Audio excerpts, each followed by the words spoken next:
নমস্কার স্টুডেন্ট, আমি আশিস। আপনারা দেখছেন আপনাদের প্রিয় ইউটিউব চ্যানেল ম্যাথমেটিক্যাল আড্ডা 247। আমি আজকে নিয়ে এসেছি ডাব্লিউপি এবং কেপি কনস্টেবলের প্র্যাকটিস সেট 1-এর এবং প্রথম ক্লাস নিয়ে। আবার এগুলো আমি একটু অন্যরকম টাইপের করাব। সেগুলো হচ্ছে চ্যাপ্টার ধরে ধরে আমি কিন্তু অঙ্ক করা এরপরে শুরু করছি। কিন্তু চ্যাপ্টার ধরে ধরে আজকে আমি করাবো ত্রৈরাসিক। আমি আজকে করাবো। তোমরা যারা আমার চ্যানেলে নতুন আছে তারা অবশ্যই কিন্তু চ্যানেলটিকে সাবস্ক্রাইব করে সঙ্গে থাকো। পরীক্ষায় কিন্তু আমি 100% কমন দেওয়ার চেষ্টা করবো। ম্যাথে 100% কিন্তু কমন দেওয়ার চেষ্টা করব আমি। তোমরা কিন্তু সঙ্গে থাকো, আমার সঙ্গে থাকো। অবশ্যই তোমরা 100% কমন কিন্তু তোমরা পেয়ে যাবে। অবশ্যই পেয়ে যাবে। তো প্রথম অঙ্ক দেখো কি আছে। দেখো প্রথম অঙ্ক আছে 15 জন ক্ষেতমজুর 5 দিনে 18 বিঘা জমি চাষ করতে পারেন। যদি 10 জন ক্ষেতমজুর 10 দিন কাজ করেন তবে কত বিঘা জমি চাষ করতে পারেন। তাহলে ত্রৈরাসিকের প্রথমে একটা নিয়ম হচ্ছে, যেটা অ্যান্সার চাইবে সেটা তোমাকে শেষে করতে হবে। কোথায় লিখতে হবে? শেষে লিখতে হবে। তাহলে দেখো এখানে কতজন ক্ষেতমজুর আছে? 15 জন ক্ষেতমজুর আছে। 15 জন। কত দিনে কাজটা করবে? 15 জন ক্ষেতমজুর হচ্ছে 5 দিনে কাজটা করবে। 5 দিনে, ঠিক আছে, 5 দিনে কাজটা করবে। এবং কত বিঘা জমি? 18 বিঘা জমি। তাহলে 15 জন ক্ষেতমজুর 5 দিনে 18 বিঘা জমি চাষ করে। আমার অ্যান্সার চেয়েছে বিঘাটা, কিন্তু জমির পরিমাণটা, তার জন্য আমি কিন্তু শেষে লিখেছি। এখন বলেছে 10 জন ক্ষেতমজুর 10 দিনে কত বিঘা জমি চাষ করবে। ঠিক আছে, এটা তোমাদের কিন্তু অঙ্ক। এখন অ্যান্সার কি হবে এটা আর একটা প্রসেস দেখে নাও তোমরা। সেটা হচ্ছে 15 জন ক্ষেতমজুর, এটা এখন ভুলে যাও দিনটা। 15 জন ক্ষেতমজুর 18 বিঘা জমি চাষ করে। 10 জন ক্ষেতমজুর কত বিঘা জমি চাষ করবে? 15 জন ক্ষেতমজুর 18 বিঘা জমি চাষ করে। 10 জন ক্ষেতমজুর তার থেকে কম করবে। যেহেতু 15 জন 18 বিঘা জমি চাষ করছে, অর্থাৎ এটা যেহেতু কমে যাচ্ছে, তাহলে এটাও নিশ্চয়ই কমে যাবে। বোঝা গেল? তাহলে যদি কম হয় ভগ্নাংশটা 1-এর থেকে ছোট হবে। কমে গেলে ভগ্নাংশটা 1-এর থেকে ছোট হবে। এবং যদি বেশি হয়, এরকম করে আমরা বুঝতে পারি, যদি বেশি হয় ভগ্নাংশটা 1-এর থেকে বড় হবে। তাহলে 15 এবং 10-এর মধ্যে ভগ্নাংশটা যদি আমরা তৈরি করি, 1-এর থেকে ছোট হবে কখন? যদি উপরেরটা ছোট হয়, নিচেরটা বড় হয়। তাহলে এই দুটোর মধ্যে উপরেরটা ছোটকে 10 এবং 15 হচ্ছে বড়। তারপরে এখন এটা ভুলে যাব আমরা। 5 দিনে 18 বিঘা জমি চাষ করে। 10 দিনে কত বিঘা জমি চাষ করবে? যেহেতু দিনটা বেড়ে যাচ্ছে, কাজের পরিমাণটাও বাড়বে।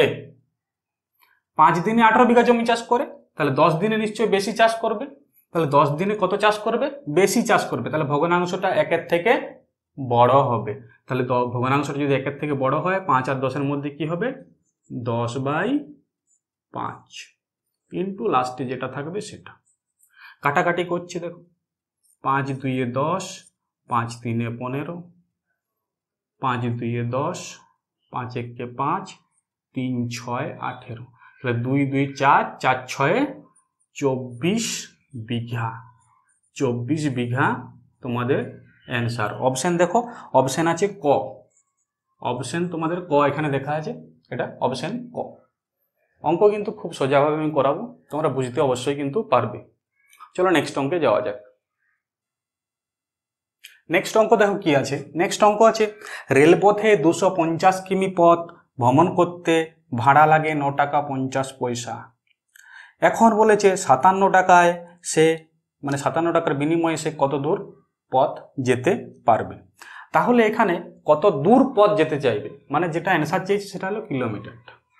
ওকে, এখন বলছে টাকাটা আর এসটা। আমরা জানি যে 1 টাকা সমান 100 পয়সা। তাহলে এখানে 9 টাকা 50 পয়সা সমান কত পয়সা? 9 টাকা 50 পয়সা সমান হচ্ছে 950 পয়সা। 950 পয়সায় সে কত দূর যেতে পারবে? 250 কিলোমিটার। এখন বলেছে 57 টাকায়। 57 টাকা মানে কি 102 গুণ করলে পয়সা হয়ে যাবে না? 57 মানে 5700 পয়সায় সে কত দূর পথ যেতে পারবে। তার মানে এটা কি হবে? দেখো 950 টাকায় পথ যায় কত? 250 কিলোমিটার। তাহলে 1 টাকায় পথ যায় কত? 1 টাকায়, মানে এটা পয়সা এখন যদি বলা হয়, তাহলে 1 পয়সায় পথ যায় কত? 250/950। আবার 5700 পয়সাতে কত দুধ যাবে ইন্টু 5700। কাটাকাটি করছি, 0 0 কেটে দিলাম, 5 দিয়ে কাটছি, 5 5 25, 5 19 95, 19 3 57, 300, তার মানে 5 3 হলো 1500 কিলোমিটার, মানে 1500 কিলোমিটার। অপশন কি আছে দেখে নাও, অপশন আছে ক, অপশন ক ইজ রাইট। নেক্সট অঙ্ক চলে যাওয়া যাক। দেখো নেক্সট অঙ্ক কি আছে, নেক্সট অঙ্ক আছে কিছু পরিমাণ খাদ্য 24 জন লোকের 20 দিন চলে এবং ওই খাদ্য 40 জন লোকের কতদিন চলবে, দিনটা অ্যান্সার, তার মানে দিনটা শেষে হবে, দিনটা শেষে হবে। কতজন লোক আছে, 24 জন লোক আছে, যে লোক আছে 24 জন, কতদিন চলবে 24 জন লোকের, 24 জন লোকের চলে 20 দিন। ওকে, তাহলে একজন লোকের কতদিন চলবে, বেশি দিন চলবে না কম দিন চলবে, যেহেতু খাদ্যটা সেম আছে তাহলে 24 জন লোকের কিছু পরিমাণ খাদ্য চলে 20 দিন, একজন লোকের চলবে বেশি দিন, একজন লোকের চলবে বেশি দিন, কারণ লোক একজন অনেক দিন ধরে খাবে, তার মানে বেশি দিন চলবে। বেশি মানে কি হবে, গুণ হবে, দুটোর মধ্যে গুণ হয়ে যাবে। আর যদি কম হতো দুটোর মধ্যে ভাগ হতো। প্রথমে যদি গুণ হয় তারপরের লাইনে হবে ভাগ, আর প্রথমে যদি ভাগ হয় তারপরের লাইনে হবে গুণ। তাহলে এখানে প্রথমে কি হচ্ছে, এটা গুণ হচ্ছে, তাহলে বলেছে 40 জন লোকের কতদিন চলবে, 40 জন লোকের চলবে, যেটা আছে এটা বাই, মানে ভাগ হয়ে যাবে। প্রথমে যদি গুণ হয় পরে হবে ভাগ, এবং প্রথমে যদি ভাগ হয় পরে হবে গুণ। কাটাকাটি করছি, 2 2 4, 2 12, তাহলে অ্যান্সার হচ্ছে 12 দিন। অপশন দেখতে পাচ্ছ, অপশানে কি আছে, অপশন হচ্ছে খ, অপশন খ ইজ রাইট। অঙ্ক কিন্তু বুঝতে পারা যাচ্ছে, আশা করি তোমরা কিন্তু আমার সাথে থাকো, অবশ্যই অবশ্যই তোমরা কিন্তু কমন পেয়ে যাবে। নেক্সট অঙ্কে যাওয়া যাক। দেখো নেক্সট অঙ্ক কি আছে, নেক্সট অঙ্ক হচ্ছে 8টি গরুকে 15 দিন ধরে খাওয়াতে 4 কাহন খড় লাগে। 8টি গরু আছে, কটি গরু আছে, 8টি গরুকে 15 দিন ধরে খাওয়াতে খড় লাগে কত, 4 কাহন, খড় লাগে 4 কাহন। ওকে, এখন কি বলেছে, সেই হিসাবে 10টি গরুকে বর্ষার সময় 72 দিন ধরে খাওয়াতে কত খড় লাগবে। তাহলে এখন কত বলছে, 10টি গরুকে 72 দিন ধরে খাওয়াতে কত খড় লাগবে। প্রসেস হচ্ছে সেম, প্রসেস হচ্ছে সেম, ছোট বড়। 8টি গরুকে খাওয়াতে যদি 4 কাহন খড় লাগে, 10টি গরুকে খাওয়াতে কত লাগবে, বেশি লাগবে, কারণ গরুর সংখ্যা বেড়ে যাচ্ছে, খাবে বেশি, তাহলে বেশি লাগবে, মানে ভগ্নাংশটা একের থেকে বড় হবে, মানে এই দুটোর থেকে কি হবে, এই দুটোর মধ্যে যে ভগ্নাংশটা তৈরি হবে সেটা একের থেকে বড় হবে, অর্থাৎ উপরেরটি বড় হবে, মানে এখানে বড় হচ্ছে 10 আর ছোট হচ্ছে 8।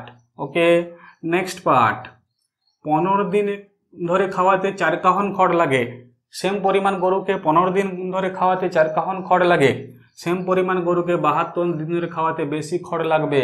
গরুর সংখ্যা এখানে ফিক্সড আছে, তাহলে বেশি লাগলে কি হবে, বেশি হলে ভগ্নাংশটা কি হবে, দুটোর মধ্যে বড় হয়ে যাবে, মানে বড়কে উপরে 72/15 ইন্টু লাস্টে যেটা আছে সেটা। কাটাকাটি, 4 2 8, 2 5 10, 5 3 15, 3 কত হচ্ছে, 3 2 6 আর 3 4 12, মানে 24 কাহন, 24 কাহন খড় লাগবে। অপশন হচ্ছে ক, অপশন কি আছে, অপশন ক ইজ রাইট।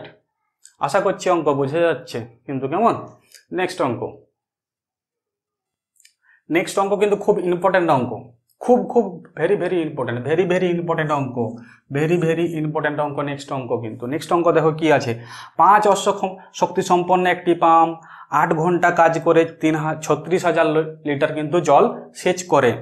তারপরে দেখো 63,000 জল সেচ করতে 7 অশ্ব শক্তি সম্পন্ন পাম্প কতক্ষণ চালাতে হবে। ভেরি ভেরি ইম্পর্টেন্ট অঙ্ক, দেখে নাও, এটা কিন্তু তৈরাশিকের সবচেয়ে ভেরি ভেরি ইম্পর্টেন্ট অঙ্ক। কি আছে দেখো, কি আছে, প্রথমে আছে অশ্ব শক্তিটা লিখছি আমি, অশ্ব শক্তি, কত অশ্ব শক্তি সম্পন্ন পাম্প, 5 অশ্ব শক্তি সম্পন্ন পাম্প, কত লিটার জল সেচ করবে, কত লিটার, 3,600 লিটার, 3,600 নয় 36,000 লিটার। সময় লাগবে কত, সময় লাগবে কত? সময় লাগবে 8 ঘন্টা। ওকে, এখন বলেছে 7 অশ্ব শক্তি সম্পন্ন পাম্প 63,000 জল সেচ করতে কত সময় নেবে? সেম প্রসেস হচ্ছে সেম প্রসেস তোমাদের কিন্তু সেম। এখানে 5 অশ্ব শক্তি সম্পন্ন পাম্পটি যেটা আছে সেটা কিছু পরিমাণ জল সেচ করতে সময় নেয় 8 ঘন্টা। 7 অশ্ব শক্তি সম্পন্ন পাম্পটা কত সময় নেবে? যেহেতু এর শক্তি বেশি, এর জল বেশি সেচ করবে, অর্থাৎ যদি জল বেশি সেচ করে কম সময় নেবে। কম সময় নিলে ভগ্নাংশটি কি হবে? ছোট হবে। ছোট হবে মানে কি? উপরেরটা ছোট বাই নিচেরটা বড়, ভগ্নাংশটা ছোট হয়ে গেল। ইন্টু 36,000 জল সেচ করতে কত সময় লাগে? 36,000 জল সেচ করতে সময় লাগে 8 ঘন্টা। তাহলে 63,000 লিটার জল সেচ করতে সময় কত লাগবে? বেশি লাগবে, যেহেতু জলের পরিমাণটা বেশি। যেহেতু জলের পরিমাণটা বেশি, এটা বেশি জল সেচ করতে বেশি সময় লাগবে। তাহলে 63,000 বাই 36,000 ইন্টু 8 ঘন্টা যেটা আছে। 3টা 0 কেটে গেল। 9 7 63, 9 4 36, 4 2 8, সাথে সাথে কেটে গেল। 5 দুগুণে কত হয়? 5 দুগুণে হচ্ছে 10 ঘন্টা। কত সময় লাগবে? 10 ঘন্টা। অপশন হচ্ছে ক, অপশন ক। তবে এই ছিল আজকের ভিডিও। আমি ছোট ছোট পাঠ করে তোমাকে শেখাবো যাতে তোমাদের বোরিং না লাগে, তার জন্য আমি ভিডিওটি ছোট ছোট পাঠ করে আমি তোমাকে শেখাচ্ছি। তো এটা শিখে সেকেন্ড ক্লাস আসতে চলেছে। তোমরা অবশ্যই চ্যানেলটিকে সাবস্ক্রাইব করে সঙ্গে থাকো। ভিডিওটিকে যত পারো শেয়ার এবং লাইক কমেন্ট করতে কিন্তু কেউ ভুলবে না। ওকে, বাই।